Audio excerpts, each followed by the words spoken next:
প্রতিদিন অ্যাক্সিডেন্ট হয়ে মানুষগুলো মারা যাচ্ছে। কি করতে আছে?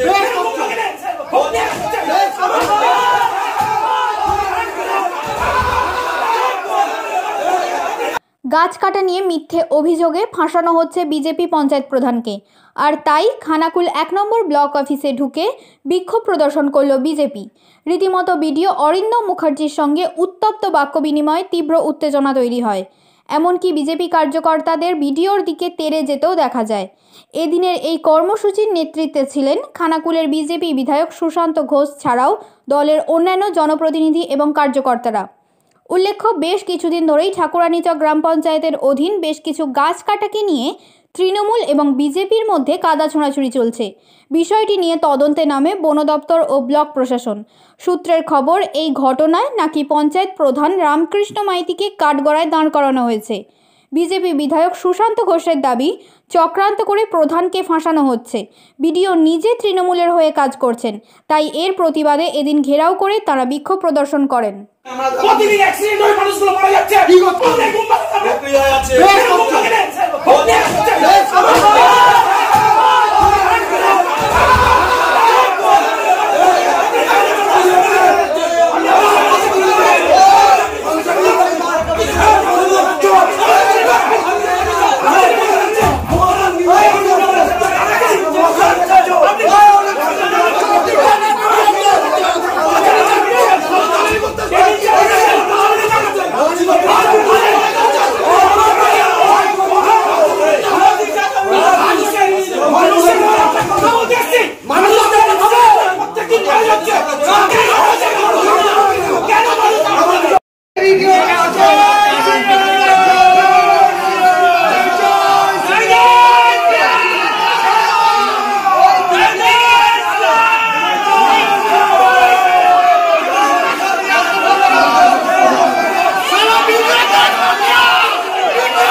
দেখুন, এই ভিডিও তৃণমূলের দালাল ইনি অনুব্রত মণ্ডলকে মাথা ঠুকে প্রণাম করে, ইনি দিদিকে মা বলে সম্বোধন করেন।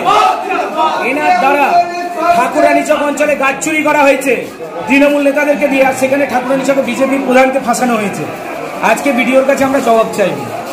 সারা খানাকুল জুড়ে বিভিন্ন জায়গায় ট্রাকে ট্রাকে গাছ যাচ্ছে। কিভাবে যাচ্ছে? কে খাচ্ছে টাকা? প্রতিদিন হাজার হাজার গাছ কাটা হচ্ছে। কে খাচ্ছে টাকা? কিভাবে গাছ নিধন হচ্ছে? ভিডিও পুলিশ প্রশাসন কি করছে? তৃণমূলের জেলা থেকে লোক এসছে, জেলা কর্মাধ্যক্ষ আসছে, ভূমি কর্মাধ্যক্ষ আসছে, এমপি আসছে। যখন এই খানাকুলের রামনগর থেকে কয়েকতলা পর্যন্ত পুরো রাস্তাটা দুদিকটা সাফাই করে দেওয়া হলো, কোথায় ছিল এই অরোরাখাল সংস্কার প্রথম ধাপের সংস্কারের সময় যে গাছগুলো কাটা হয়েছিল কোথায় ছিল বিডিও, পুলিশ প্রশাসন, বন দপ্তর কোথায় ছিল? সারা খানাকুলের বিভিন্ন প্রান্তে আপনি দেখুন রাস্তার দুদিকে সারি সারি গাছ কাটা হয়ে পড়ে রয়েছে, ট্রাক ভর্তি করে প্রত্যেকদিন গাছ যাচ্ছে। কার পকেটে ঢুকছে টাকা? সব এই চোরগুলোর পকেটে ঢুকছে। এই তৃণমূলের বিডিও আছে আর তৃণমূলের নেতারা সব ভাগ করে খাচ্ছে। আজকে বিজেপির পঞ্চায়েত বলে বিজেপির পঞ্চায়েত প্রধানের নামে দোষারোপ করা হচ্ছে, বিজেপির পঞ্চায়েতের নামে বদনাম করানো হচ্ছে। তৃণমূলের লুটেরা সবকিছু লুটছে, আর এই ভিডিও যে অরিন্দম মুখার্জি রয়েছে ইনি লুটের ভাগ পাচ্ছে। তৃণমূল আজকে পঞ্চায়েত, আপনাদের পঞ্চায়েত কি আছে মানুষকে ভুলবো যেন। দেখুন পরিস্থিতি তো ওটা করতেই ওনারা আসেন। ওনাদের আমি বারবার বলি যে বসে আলোচনা করুন, এসছেন যখন, হ্যাঁ বসে আলোচনা করুন, কি বক্তব্য আছে শুনি, আমার কি বক্তব্য আছে বলি। 5 জনের জন্য আমি চেয়ারও রেখে দিয়েছিলাম যে 5 জন আসবেন, আলোচনা করবেন।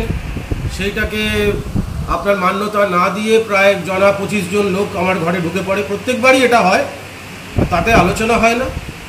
তাহলে উনি আসেন কেন আমি জানি না, মানে কি, মানে এটা কি আমি বুঝতে পার, মানে বলার আমার কোনো জায়গা নেই। যে মানে যেটা আপনার ডেপুটেশন, মানে এটা কি? ডেপুটেশন মানে তো বসে আলোচনা করা।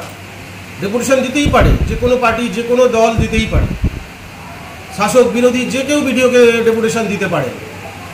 এবং সেই ডেপুটেশন থেকে যদি কোনো গঠনমূলক কথা উঠে না আসে তাহলে মানুষের ভালো কি করবেন? মানুষের ভালো। আপনারই বলছেন ডেপুটেশন, কিন্তু ওরা বাইরে কিন্তু অ্যানাউন্সমেন্ট হচ্ছে আপনাকে ঘেরাও করা হয়েছে। আমার এটা জানা নেই। আমি তো চিঠি পেয়েছি ডেপুটেশনের জন্য। ওনারা যে পার্টি প্যাডে যে চিঠি দিয়েছেন, অফিসিয়াল চিঠি, তাতে রয়েছে ওনারা ডেপুটেশন দেবেন, আমার থেকে সময় চেয়েছি। বিজেপির লোকজনে খোদ এমএলএ বলছেন যে আপনি নাকি তৃণমূলের দালালি করছেন চেয়ারে বসে। কোনো প্রশ্নই নেই। ওনারা তো আমাকে শুধু এই নয়, ওনারা তো চোরদেরও বলে দিলেন, যেটা দীর্ঘ সার্ভিস লাইফে আমাকে কেউ কখনো বলতে পারে। আজকে বলছে চোর ভিডিও, যেখানে মানে আমার স্বচ্ছতা নিয়ে কোনো প্রশ্ন ওঠার কোনো জায়গাই নেই। আমি জোর গলায় বলতে পারি। ঘাটের ডাক থেকে শুরু করে, টেন্ডারিং প্রসেস থেকে শুরু করে, টেন্ডারিং প্রক্রিয়া থেকে শুরু করে এত স্বচ্ছতার সাথে আমি কাজ করি বলে আমি মনে করি। সেইখানে দাঁড়িয়ে উনি তো চোরও বলে দিচ্ছেন। তাহলে পার্টির ঝান্ডা, পার্টির ক্যাডার বলতে, আর সেটা তো অনেক সম্মানে। চোরের থেকে তো এই শব্দটা অনেক সম্মানে, যে পার্টির ক্যাডার। তাহলে কি আজকে আপনাকে অপমান করা হলো বলছে? আমি নিরপেক্ষভাবে কাজ করি। শুনুন, আবার প্রত্যেকটা মানুষের কেউ রাজনীতির বাইরে নয়। যার যার নিজের মতাদর্শ থাকতে পারে, যার যার নিজের অনুভব থাকতে পারে, ভালোবাসা থাকতে পারে।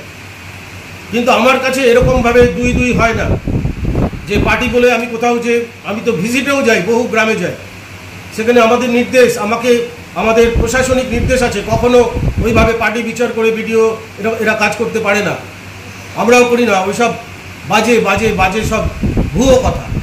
আমি তো হালকা চালেই বললাম যে যখন সময় হবে আমি নিয়ে নেব। তো সম্প্রতি খানাকুলের এক বিধায়ক আপনার একটা নিউজ ক্লিপ নিয়ে ভাইরাল করছেন, যাতে দেখা যাচ্ছে আপনি অনুব্রত মণ্ডলের পায়ে হাত দিয়ে প্রণাম করছেন। সেখানে তিনি দাবি করছেন যে, কোথায়? এখানে অনুব্রত মণ্ডল কবে এলেন? এইখানে না, আপনার পুরনো একটি ভিডিও যখন আপনি বর্ধমানে ছিলেন সেই সময়ের একটা ভিডিও সামনে নিয়ে এসে দাবি করছে যে আপনি অ্যাকচুয়ালি তৃণমূলের হয়ে কাজ করেন। কি বলবেন? না, আমি আমার স্ট্যান্ড, আপনি আমার সম্পর্কে, আমাদের সহকর্মীদের সম্পর্কে কাছেও জিজ্ঞেস করতে পারেন, যেখানে ইচ্ছা জিজ্ঞেস করতে পারেন। আর মাননীয় অনুব্রত মণ্ডল এখানে কখনো আসেননি। আর বর্ধমান তো এটা নয়, এটা তো হুগলি ডিস্ট্রিক্ট, আমি যতটুকু জানি। বর্ধমানের কথা হুগলিতে হবে না, হুগলিরই হবে, খানাকুলের কথা হবে। তাহলে আজকে আসেননি এখানে খানাকুলে, মানে উনি রাজনৈতিক কর্মসূত্রে আসতে পারেন, কর্মসূচিতে, কিন্তু আমার অফিসে উনি কখনো আসেন। আচ্ছা, গাছ চুরির যে বিষয়টা সামনে আসছে, এবং আপনি কি সেখানে অভিযোগ করেছেন? দেখুন, গাছ চুরি, তার আগে আসতে হবে গাছের প্রক্রিয়াটা। গাছ পেতে গেলে আমার বন দপ্তরের পারমিশন চাই, বিএলআরওর পারমিশন চাই। এমনকি আমার যে প্রক্রিয়াগুলো, এই প্রক্রিয়াগুলো করার সম্পাদনের পরে আমি গাছ কাটতে পারি, তবেই সেটা বৈধ হবে। এবং টিপি পারমিট নিয়ে তবে আমি ওটাকে নিয়ে যেতে পারবো যে আমি ডিসপোজালের জন্য। সেই প্রক্রিয়া মানা হয়নি বলেই এটাকে গাছ চুরি বলছে মিডিয়া, আপনারাই তো বলছেন। প্রক্রিয়া মানা হয়নি, তাহলে অসঙ্গতি রয়েছে। পুরো যে ঘটনাটা, তার মধ্যে অসঙ্গতি রয়েছে। তা যেটা অসঙ্গতি রয়েছে সেটাই তো একটা চুরি বলেই তো প্রতীয়মান হয়। সেটাকে তো অন্য কিছু বলা যাবে না। আজকে যদি আমার কাজে অসঙ্গতি থাকে, তাহলে তো লোকে গিয়ে বলবে চোরই তো বলবে, অন্য তো কিছু বলবে না। আজকে যে বিষয়টা হলো তাতে করে কি আপনি নিজেকে অপমানিত বোধ করবেন বিজেপি যেটা করলো আজকে? না না, অপমানিত কিছু নেই। অপমানিত কি আছে? রাজনৈতিক, আমি তো ওনাকে বললাম যে রাজনৈতিক মতাদর্শ আপনার যা আছে আছে, আমরা একসাথে বসে এক টেবিলে আলোচনা করি। আজকে ওটা হলো না, আগামীতে হয়তো আলোচনার মধ্যে দিয়ে আমরা এগোতে পারবো, সেই রাস্তাটার হয়তো আজকে শুরু হলো। দেখুন, মানুষ হিসেবে আমি প্রত্যেকের উপরে আমার অসম্ভব অগাধ আস্থা, বিশ্বাস, ভরসা। কোনো মানুষ মানে আপনার এখানে উনি যখন বিধায়ক বলেন একটা শৃঙ্খলা বলে, যে তখন বাকিরা চুপ করে। পাশ থেকে চিনি না জানি না ছোটোখাটো কারা কে এসছে, হ্যাঁ তারা হচ্ছে ইয়ে করছে। ও একটা যেটা আমাকে মাল বলে সম্বোধন করেছে, এটা একটা মানে বিধায়ক, হ্যাঁ আরও কী সব আমার এগুলো আমি আমার পড়াশোনার মধ্যে নেই, তার কাটা অমুক তমুক এইগুলো ইউজ করেছে আজকে শব্দগুলো। আমি এটার প্রতিবাদ করছি। অবশ্যই এই শব্দ যদি কোনো ভদ্রলোকের সম্পর্কে কে ইউজ করে, তিনি ভদ্রলোক হন বা ছোটো লোক হন, আমি জানি না, ছোটো লোক ইন দ্য সেন্স ব্যবহারে ছোটো লোক, তাহলে সেটাই তো অপমানিত হওয়ার কারণ আছেই।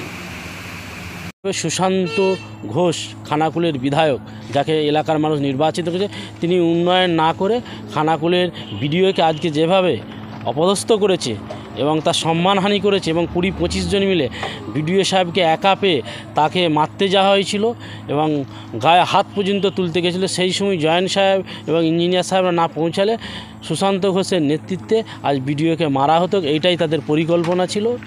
আমাদের ভাবতে লজ্জা লাগছে যে বিজেপি এর থেকে কত নিচে নামতে হবে। যারা রামমোহনকে সম্মান করে না, তারা কি করে খানাকুলের একজন বিডিওকে সম্মান করবে? এটাই হচ্ছে ক্যারেক্টার। সুশান্ত ঘোষ একজন গুন্ডা, একজন মাফিয়া, যে খানাকুলের মানুষ নিয়ে নির্বাচন করে জিতে মানুষের কথা রাখতে পারেনি। উনি গুন্ডামি ছাড়া আর কিছু করছে না। মমতা বন্দ্যোপাধ্যায় যখন উন্নয়ন হচ্ছে, সেই উন্নয়নকে ভয় পেয়ে নিজের পায়ের তলার মাটি আলগা হচ্ছে খানাকুলে। এই ভয়ে সুশান্ত ঘোষ এখন বিডিওকে মারতে যাচ্ছে, কখন পুলিশকে মারতে যাচ্ছে, কখন দলের কর্মীদের মারতে যাচ্ছে, ফোনে থ্রেট করছে, কখন সাধারণ নাগরিকদের উপরে অত্যাচার করছে, কখন প্রধানের সঙ্গে যোগ সাথে গাছ কেটে বিক্রি করে দিচ্ছে। নিতের স্বাস্থ্য সিদ্ধি ছাড়া উনি আর কিছুই বুঝেন না। শীততাপ নিয়ন্ত্রিত অত্যাধুনিক রেস্টুরেন্ট ময়ূখ রেস্টুরেন্ট। এখানে পাবেন চাইনিজ, পোলাও, বিরিয়ানি, তন্দুরি সহ সমস্ত রকম খাবার। এছাড়াও কাস্টমারদের সুবিধার্থে হোম ডেলিভারির বিশেষ ব্যবস্থা রয়েছে। পাশাপাশি যে কোনো অনুষ্ঠানের জন্য ভাড়া দেওয়া হয়। আমাদের ঠিকানা খানাকুল হেলান সংলগ্ন তিলক চক। Phone number 8617492616 9732162360। সেরা খাবারের স্বাদ পেতে আজই আসুন ময়ূখ রেস্টুরেন্টে।